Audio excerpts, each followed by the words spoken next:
ये तो कहीं ना कहीं सिवान के इतिहास में एक काले धब्बे के तौर पे देखा जाए। जी जी, ये तो मेरा दुर्भाग्य एटीएन न्यूज़ चैनल के द्वारा मैं उनको बताना चाहती हूँ कि ये मेरे वार्ड में मैं पहली बार आई हूँ चुन करके, और उसके बाद मैं यहाँ बैठी हूँ धरने पे। तो ये मेरा दुर्भाग्य है कि मैं यहाँ बैठी हूँ आज के डेट पे। हाँ, मैंने तो सोचा था कि नगर परिषद को भ्रष्टाचार मुक्त कराऊंगी, और सब सारे पार्षद मिल करके भ्रष्टाचार मुक्त करने के लिए पूरी कोशिश किए हैं, बट 8 महीने में ऐसा हो रहा है कि भ्रष्टाचार तो और बढ़ता चला जा रहा है।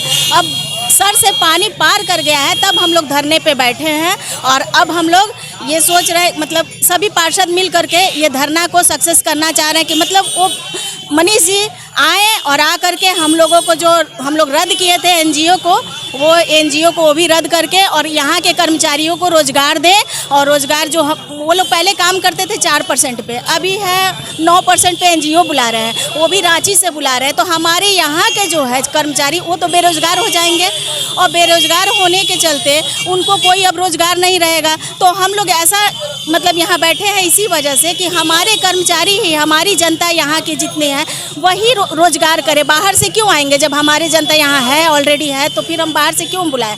तो हम 4% पे हो भी जा रहा है, तो हम 9-10% क्यों दे करके वो काम कराए, है ना।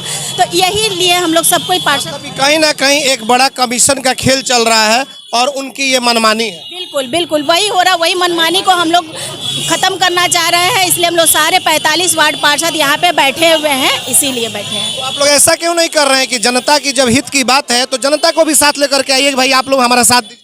अभी तो हम लोग स्टार्टिंग किए हैं, ये पहला धरना है। अगर वो नहीं मानते हैं तो जनता हमारे साथ है, क्योंकि जनता के लिए ही हम लोग लड़ रहे हैं। तो जनता हमारे साथ है, वही हमको चुन करके लाई है, वो हमारे हमेशा साथ रहेगी, हमेशा सपोर्ट करेगी हमारी। लेकिन कुछ लोगों का यह भी कहना है कि पार्षदों का भी कमीशन का कुछ खेल है, जो सेटिंग एटिंग नहीं हो रहा है ईओ साहब से, कार्यपालक पदाधिकारी से, और ये लोग उस लिए भी बैठे हुए हैं। ऐसा नहीं है, ऐसा ये गलत सूचना मिली है आपको, ऐसा कुछ भी नहीं है।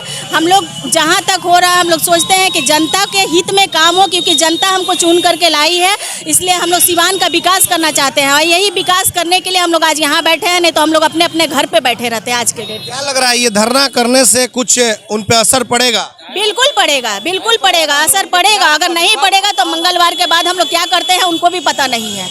ये 1 दिवसीय धरना आप लोग का। तो बिल्कुल आपने देखा कि कई पार्षदों से हमारी बातचीत हुई है और उन्हें साफ तौर पर उनका कहना है कि कार्यपालक पदाधिकारी की मनमानी है। जब 4% पे काम हो जा रहा है तो फिर 10% खर्च करने की क्या जरूरत है।